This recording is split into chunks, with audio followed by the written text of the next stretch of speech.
Ever since this channel was first established, I have been discussing cryptocurrency initiatives that are built on usefulness.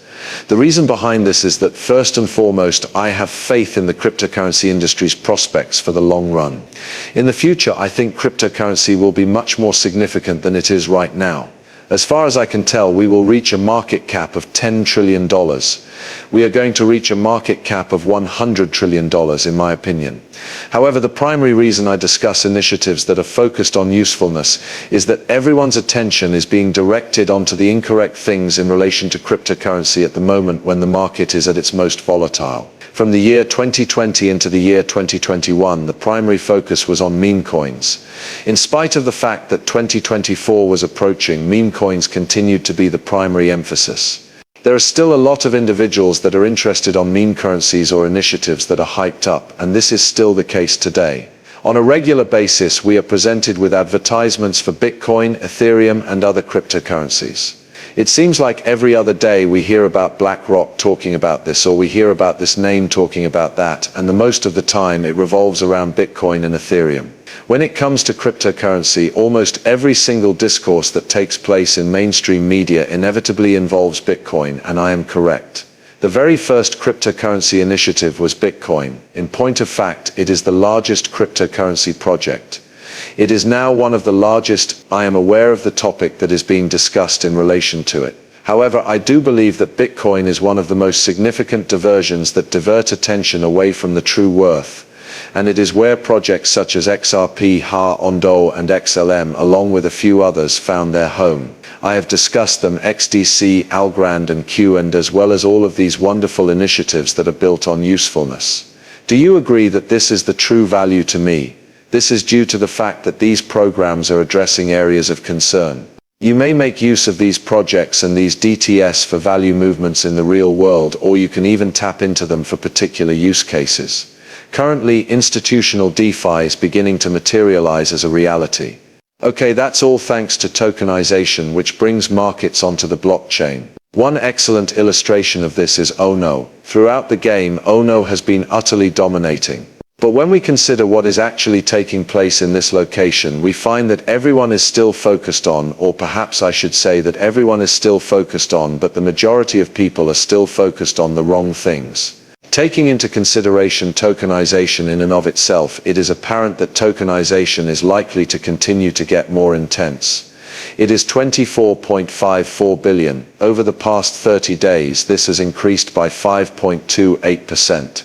As a matter of fact, we see the steady coin value to be changing in a significant manner.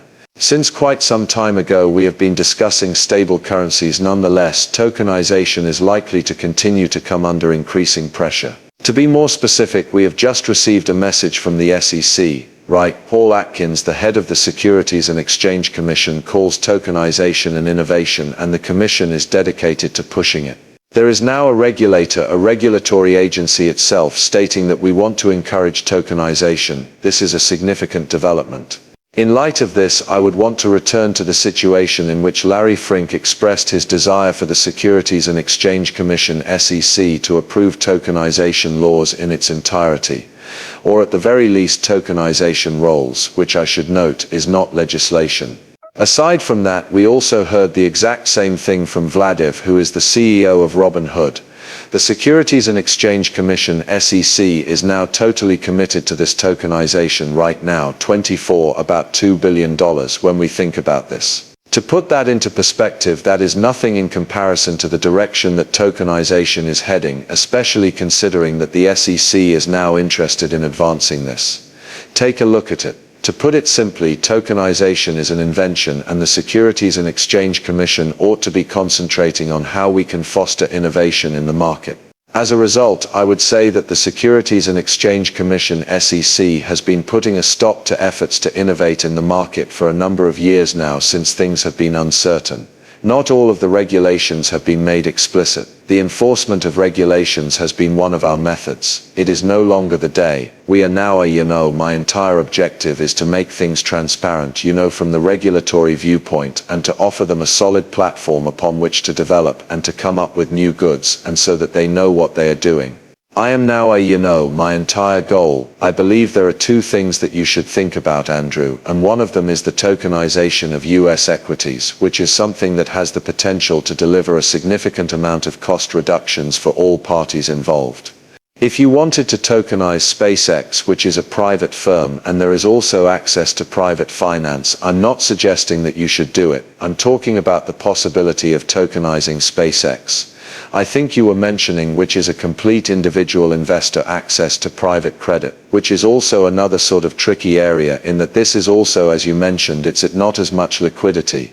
Valuations are very difficult, particularly I would imagine for an individual investor. I mean, there are a lot of things here that are new frontiers for investors. What are your thoughts on that matter?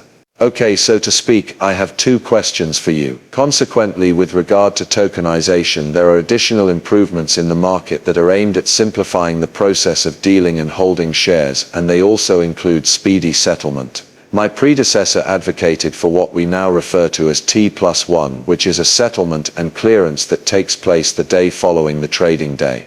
Additionally, tokenization and other parts of SICOV are doing that. Tokenization in the marketplace is yet another step that has to be taken in order to have a lot more efficiency in the marketplace and an assurance of having a deal settle.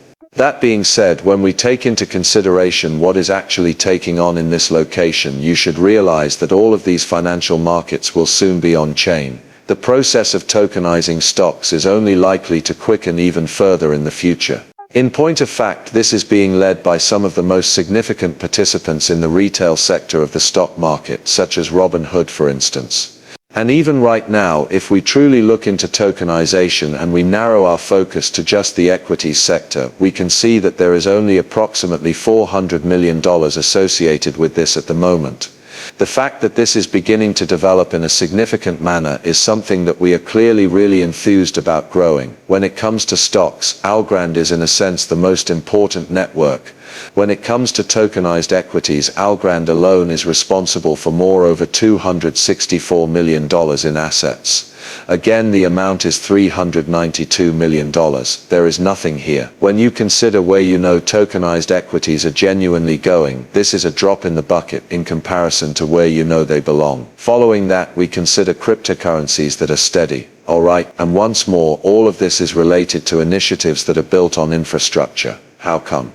Due to the fact that these kinds of use cases, tokenization at scale, and this value moved on-chain through tokenization itself, it is not going to simply sit on-chain. This $24 billion is not nothing more than a chain. It is being exchanged around the clock, every day of the year. There will be a loan issued against it. Pools of money will be used for lending. As a result of the fact that items of this nature are not going to be left alone, Bitcoin and Ethereum are no longer available for consideration. Therefore, it is possible that Ethereum is the largest network at the moment. When we take a closer look at Ethereum, we can see that it is currently the largest network of its kind in terms of tokenization. When we begin to observe some issues that are arising around Ethereum's inability to be employed at scale due to bottlenecks, which are caused by the fact that it is extremely inefficient to actually transact on, we recognize that this is a concern. Something is going to happen, and I believe that it is going to happen very quickly. This is because we are beginning to see an increased push on tokenization and even stablecoin projects. I believe that this change is going to happen very quickly. With that being said, let's quickly return to stablecoins because their current value of $240 billion is more than 1% of the money supply in the M2 system, and it continues to increase